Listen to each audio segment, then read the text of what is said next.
Another awesome feature is the ability to change how parameters are populated on encoders. We can assign specific mapping to fixtures and to users. Let's dive into encoder maps. First, we'll need to open up our custom encoder map tab, which is tab 40 right here. And before we can do anything, we'll need to create our first map. So I'm going to go ahead and type 1 enter to create that. On the bottom part of your screen, you'll see a list of targets like we're familiar with in several other areas of the console. And in the top part of the screen, I'll draw your attention to the left side. We have intensity, focus, color, shutter, image, and form boxes. Those are going to represent each of the categories that we can switch to on our console when we're using encoders. Across the top, we have our defaults, which we'll get to in a moment.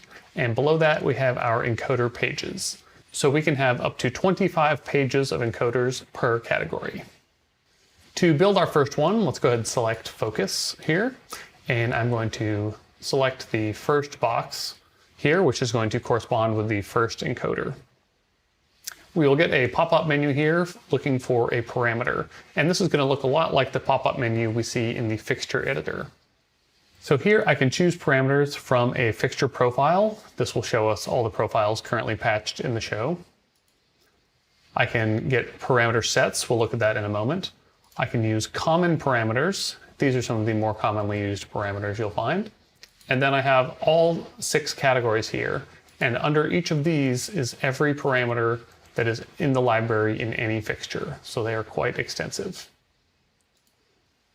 The other option, and this is the one I like to use, is simply with the search box here on the top. So I'm going to type in pan, and you'll see there it is right there under common, and I can select that, and that will populate it in the first encoder. You'll notice that a second row or a second page of encoders has appeared as soon as I populate the first one. For the second encoder, I'm going to select that. We are going to make that tilt.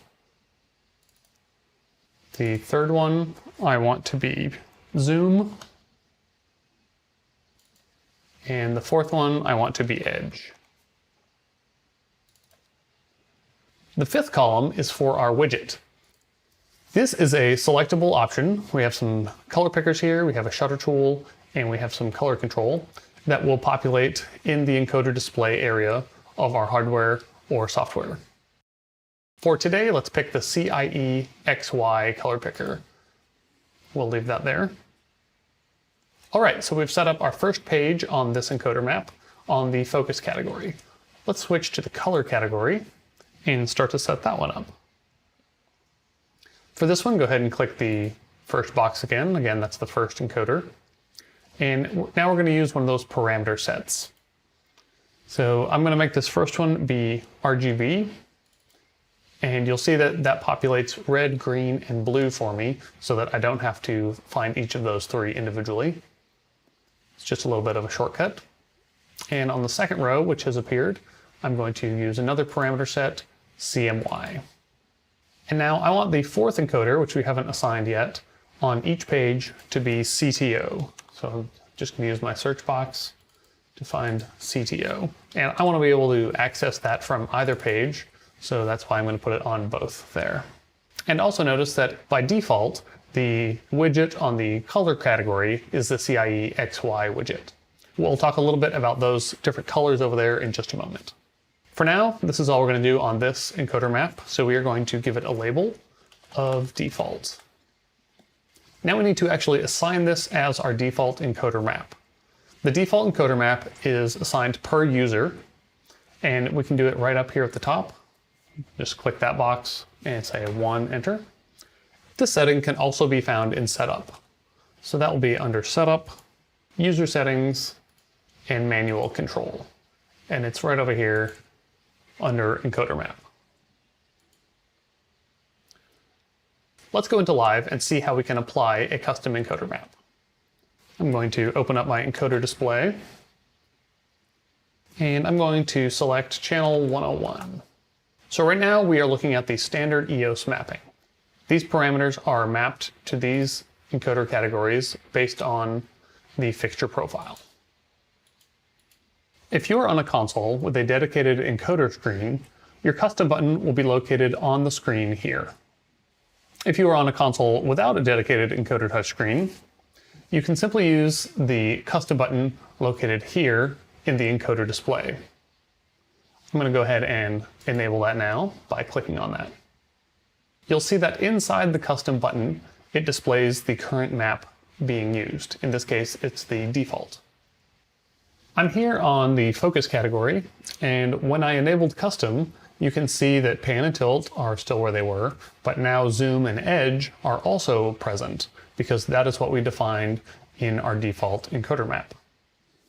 You can also see our CIE XY widget here. I can expand that widget by using these arrows here to make that a little bit larger. You'll notice I can still see my parameters at the bottom of the encoder display, which will correspond, of course, with my Voor encoders on the console. I'm going to collapse that widget down. If we look at our color category, you'll see here in the first page, our first three encoders are blank, and then the fourth one has CTO. That's because we have channel 101 selected, and on our first page of the custom map, we defined those parameters to be red, green, and blue, which this fixture does not have. That's why they're blank. If we switch to the second page, now we'll see our CMY as well as our CTO again, just like we defined it. I'm going to click on to the third page. So a special feature of the default map only is that any parameters that were not assigned to the map will be added to the end of each category. So in this case, the color select and the color mix mode were not included in our default map, but they've been added to the end of the category here, so we still have access to them. This only occurs on the default map. I'm going to select another fixture now. We'll grab channel 51. And on color, I'm going to switch back to the first page. So this fixture is an RGB lime fixture. So now back on the first page of the color category, we see the red, green, blue. We don't see CTO because this fixture does not have a CTO parameter. If I go to the second page, it is completely blank now because this fixture does not have cyan, magenta, yellow, and again, does not have CTO. And then our third color page is going to have the parameters that were not included in the default map. In this case, lime, hue, and saturation. To disable the custom map and go back to the standard EOS mapping, we can simply deselect the custom button, whether you're on a console with a dedicated encoder touchscreen or not. Once that is deselected, we are back to the standard mapping, which for this selected fixture shows red, lime, green, and blue on the first page of the color category. Let's go back into our Encoder Maps tab and take a look at default parameters. Default parameters exist to help you quickly build maps. So they will populate the same parameter or widget in the same encoder on every page within a category. So right now, the CIE XY widget is being used as a default. So you can see we use our by type color coding here. So up top is our leader parameter equivalent in the blue color, and then each subsequent page is showing that widget in magenta, just like a follower channel on a by type palette. So let's go ahead and remove one of these CTOs to show how that works. I'm going to select that and say clear, just to remove that from the second page. And now up in the default area, I can click here and you'll see I get the same selection tools available to me as when I'm picking any parameter. I'm going to select CTO, and you'll see in the default it's that blue color because that's the leader parameter. And on page 2, where it was blank, it's now filled in with a magenta follower parameter using the by type conventions. The CTO on page 1 is still white because we had defined it specifically there before we had the default parameter. Let's go ahead and add a parameter on our third page to show what happens. On this first box, I'm just going to make that be blue. And as soon as there's something on that page, you'll see that CTO populates in the fourth encoder slot. I'm going to go ahead and clear out this CTO here on the first page. And you'll see once I do that, it doesn't go away, but it turns magenta because it is now following the default parameter. If on any page I want to override the default parameter, I can do that by clicking and simply assigning a different parameter. I also have the ability to delete an entire page quickly. So I'm going to click this 3 here on the 3rd page and say delete, and that will remove the entire row as well as its contents. Now I'm going to click my Show Hide Dedicated Encoder button. Dedicated encoders are the 5th and 6th encoder that are found on some of our larger hardware. I'm currently not on a console with those, but I am able to program them in the case where I'm taking this show file to one of those larger consoles. By default, the dedicated encoders are set to pan and tilt on every category page. However, these can be changed just in the same way that we've been changing parameters on the other categories. For today, I'm going to hide those. Let's go ahead and create a second map. We'll call that map 2. I'll say 2, enter. And I'm going to label this as a SolarFrame Theater. For this map, I'm going to use the soft key Create from Fixture. This is going to pull up a search box, which will look familiar. It's the same one we use in Patch. So we do have the ability here to search by any manufacturer. We can use our search box, or we can select from fixtures which are already patched into our show file. I'm going to do that today because I just need a SolarFrame Theater, which is right there. What Create from Fixture does is it will utilize the standard EOS mapping in all categories. This makes it really easy to start from a known location and make some edits rather than trying to build an entire fixture up from scratch. Using the Create from Fixture function will also automatically map the same fixture type to this map. More on that in a minute. Let's go ahead and make a few changes to this map. Let's go to Intensity, and I'm just going to clean this up a bit. So intensity macros, rate, and crossfade rate aren't parameters that I use hardly ever. So I'm going to go ahead and clear those out so they're not filling up my encoders all the time. Next, I'm going to switch to our form category.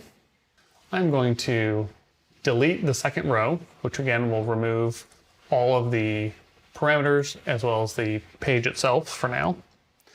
And then I want to change shutter strobe to a different parameter. So I'm going to select that and say change parameter. And I want this one to be diffusion. And I do want shutter strobe, but I want it to be down on the second page. So I'm going to add that in the first encoder on the second page. If I am using a custom map and there's a parameter that I've removed from it that I do need access to, I always have the ability to disable custom maps and return to standard EOS mapping, which will always have every parameter for any given fixture. Let's create one more map. I'll make that map 3, and I'm going to label it as color source spot. I'm going to create from fixture again, and I'll use my color source spot direct here. That's in my show file. I want to work on the color category here. I'm going to select the first page and say clear. So this is a little bit different than delete in that it removes the parameters but does not delete the page. So now I have a blank page of encoders to work with. And I'm going to click that first box, and I'm going to use my RGB group from parameter sets here. And I want my fourth encoder to be lime for this fixture. And for this map, I don't want to use hue and saturation. Those are just going to be in my way. So I will go ahead and delete the second page. And I'll leave the widget where it is. I like that there. Now the color source spot doesn't have any focus, shutter, or image parameters. So when I'm programming, if I happen to be on one of those pages when I select this fixture type, they're just going to be blank, which isn't really helpful. So what I'm going to do here is copy and paste this page of parameters onto all of those categories. I can do that by selecting the page here. I'm going to say copy. I can go to focus and paste. I'm going to go to shutter, paste, and image, and paste. Form does have my shutter strobe, so I'm going to leave that alone. I also have the ability to map multiple fixture types to a single encoder map. To look at that, let's copy map 2 to map 4, and then we'll edit map 4. I'm going to change this label to say Solar Frame Theater and color source spots. So you'll see that right now, the Solar Frame Theater is already mapped to this encoder map because that was there when we copied it over. But I also want to map color source spots here. So I'm going to use the map to fixture soft key, and I'm going to add color source spots. If I add something that I don't want mapped to a fixture, or if I change my mind later, I can remove it from an encoder map by using the red trash can here. So encoder map 4 will be used anytime I have color source spots and solar frame theaters within the same selection. So for that purpose, I want to edit my color parameters. And I want to add a page ahead of the current first page. So to do that, I can click the 1 in the first row here and say insert before, and that will give me a blank page right there. And on this row, I want to use my red, green, blue, lime that we had from the last map. So I can actually just select the last map. I can copy. I can hit next to go back to map 4, and I can paste that here. So I can also copy and paste in between maps as well as within a single map. All right, so now on map 4, in the color category, we have a page of red, green, blue, lime, which will be useful for my color source spots. And then on page 2 and 3, we have all of the color parameters available for the Solar Frame Theater. So that will be useful for those. Let's take a look at how this works in live. I'm going to open up my encoder display, and I'm going to select only channel 51, which is a color source spot. And right now, custom maps are not enabled. So this is our default EOS mapping. So we have red, lime, green, blue on the first page. Now let's enable custom. So now you'll see that the console has applied map 3, which is a single page of parameters under the color category. The reason it used map 3 is because right now we only have color source spots selected, and map 3 only has that fixture assigned to it.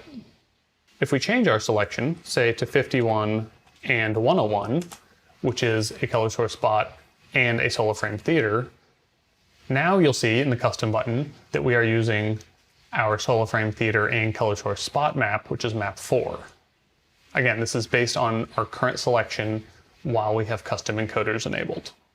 So in map 4, the first page has red, green, blue, lime, but now we have a second and third page with those Solar Frame Theater parameters as well. What happens if we have a channel selection that contains some channels that are assigned to an encoder map and some channels that aren't? Let's take a look at that. I'm going to select 101, which is a Solar Frame Theater, and 121, which is a Solowash 2000. So far, we have not assigned a Solowash 2000 to any encoder map. So what happens here is the console is going to stack maps. So in this case, it's going to use map 1 and map 2. So map 1 is our default. That's for the Solowash 2000. And map 2, which is our map just for Solar Frame Theaters. So here in the encoder display, you'll see they're both indicated, and right now neither of them are selected. That's because both maps are stacked together. So on my color category, we're in the first page. So this is our default map, which is red, green, blue, CTO, and then CMY, CTO on the second page. So those are from the first map. And then we're going to continue, and now we're seeing the color pages from the second map here, which is map 2, the Solar Frame Theater map. You have CMY, color select, and then CTO and color mix mode. I also have the option to choose one of the two maps without changing my selection. So I can switch just to my default map, or I can switch just to my Solar Frame Theater map. If I deselect, we'll go back to the stacked maps. And finally, I'm going to select a channel that is not assigned to any map. So if I only select 121, again, this is that Solowash 2000, we're simply going to use the default map.